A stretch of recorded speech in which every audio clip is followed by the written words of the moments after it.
America के पूर्व राष्ट्रपति बिल क्लिंटन जब भारत आए थे तो ताजमहल को देखने के बाद उन्होंने कहा था कि आज मुझे एहसास हुआ है इस दुनिया में दो ही तरीके के लोग हैं, एक जिन्होंने ताजमहल को देखा है और दूसरे जिन्होंने नहीं देखा है। होंगी इस दुनिया में एक से बढ़कर एक खूबसूरत इमारतें, लेकिन ताज जैसा कोई नहीं, क्योंकि इसकी बुनियाद में एक बादशाह ने अपना दिल रखा है। आज इस वीडियो को अंत तक जरूर देखना। आप ताज के बारे में कुछ ऐसी बातें जानेंगे जो शायद ही आपने पहले कभी सुनी होंगी। तो दोस्तों, पहले हमारे चैनल अनोखी दुनिया को सब्सक्राइब कर लें। आइए शुरू करते हैं आज का वीडियो। हजारों टूरिस्ट जो ताजमहल को देखने के लिए आते हैं वो ये नहीं जानते कि उन्हें जो ताजमहल दिख रहा है वो ताजमहल का पिछला हिस्सा है।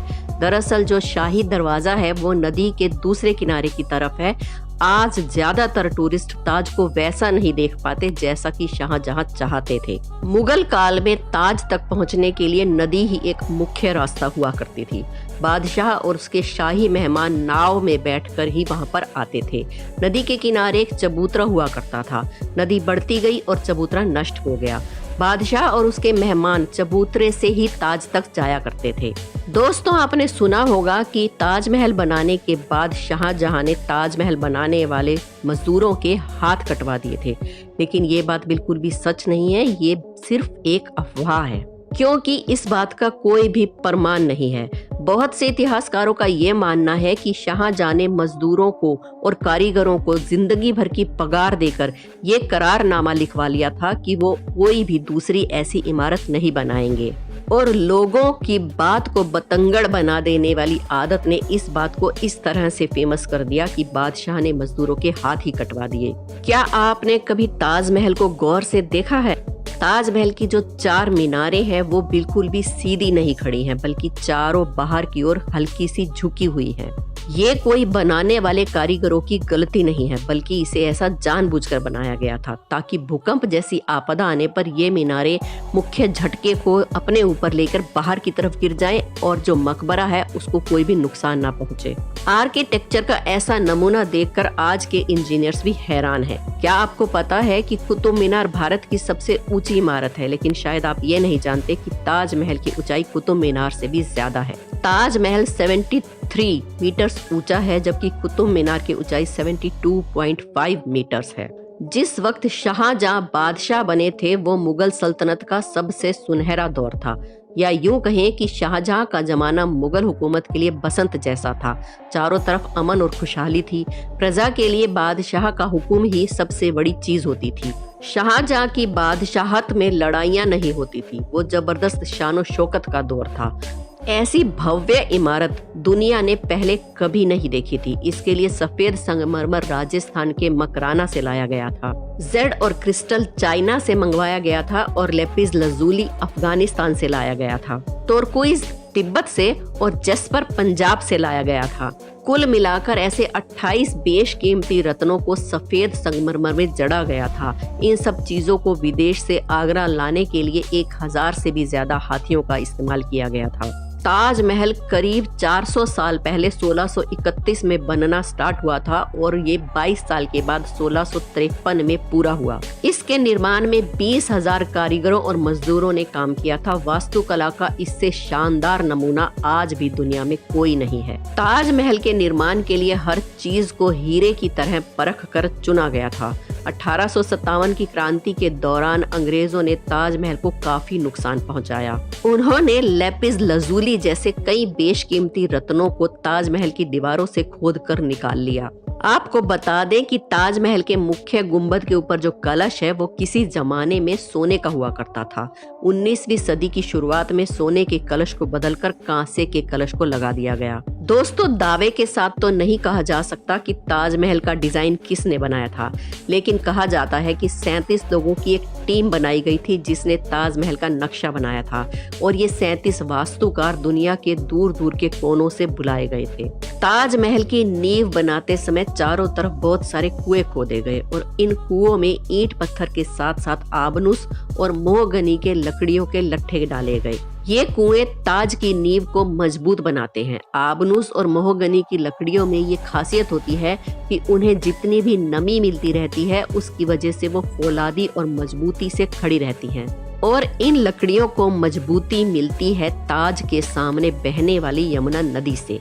यमुना नदी का पानी हर साल घट रहा है, इसीलिए इन लकड़ियों की नमी भी घट रही है और इसी वजह से सन 2010 में ताज के अंदर दरारें भी देखी गई।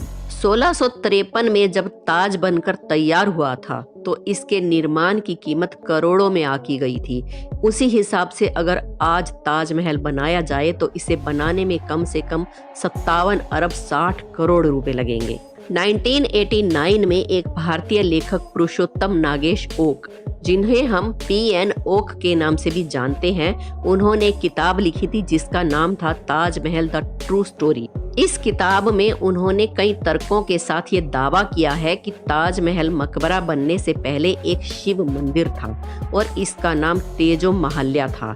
सन 2000 में पीएन ओक ने अपनी बात को सिद्ध करने के लिए ताज की साइट खुदवाने के लिए सुप्रीम कोर्ट में अर्जी भी दी थी, जिसे सुप्रीम कोर्ट ने रद्द कर दिया था। आर्कियोलॉजिकल सर्वे ऑफ इंडिया के मुताबिक ताजमहल कभी भी एक शिव मंदिर नहीं था, बल्कि इसके कई सबूत हैं कि इसे शाहजहां ने बनवाया था। अब आपको क्या लगता है, ये मंदिर था या नहीं?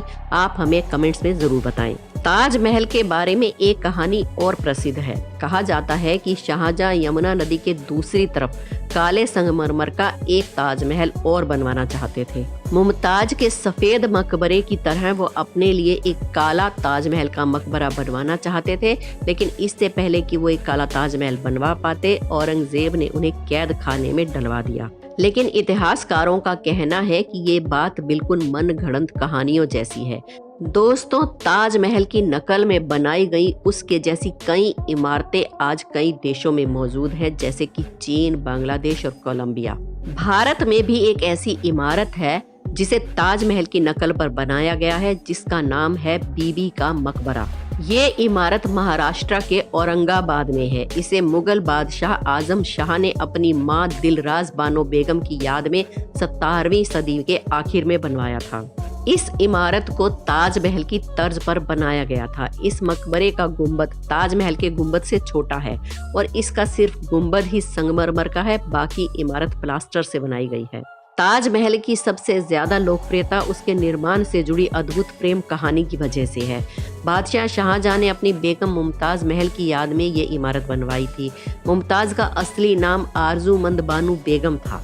शाहजहां ने उन्हें मुमताज महल नाम दिया था, यानी कि महल का सबसे अनमोल रतन। महज 38 साल की उम्र में ही अपनी 14वीं संतान को जन्म देते हुए मुमताज महल की मृत्यु हो गई थी। अपनी प्रिय बेगम की मृत्यु के बाद बादशाह बेहद दुखी हो गए थे, जैसे कि उनकी जिंदगी ही तबाह हो गई हो।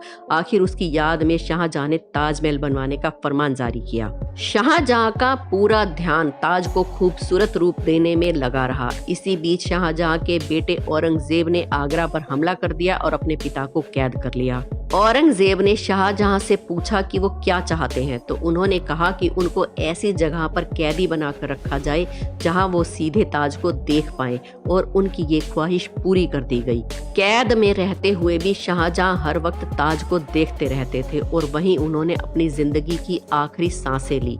मृत्यु के बाद उन्हें मुमताज के साथ ही ताजमहल में दफना दिया गया। दोस्तों, आज अगर आपको हमारी वीडियो में कोई नई जानकारी मिली है तो वीडियो के लिए एक लाइक तो बनता है। हमारे चैनल अनोखी दुनिया को सब्सक्राइब जरूर कर लें। वीडियो कैसी लगी कमेंट में जरूर बताएं। मिलते हैं अगली वीडियो में। धन्यवाद।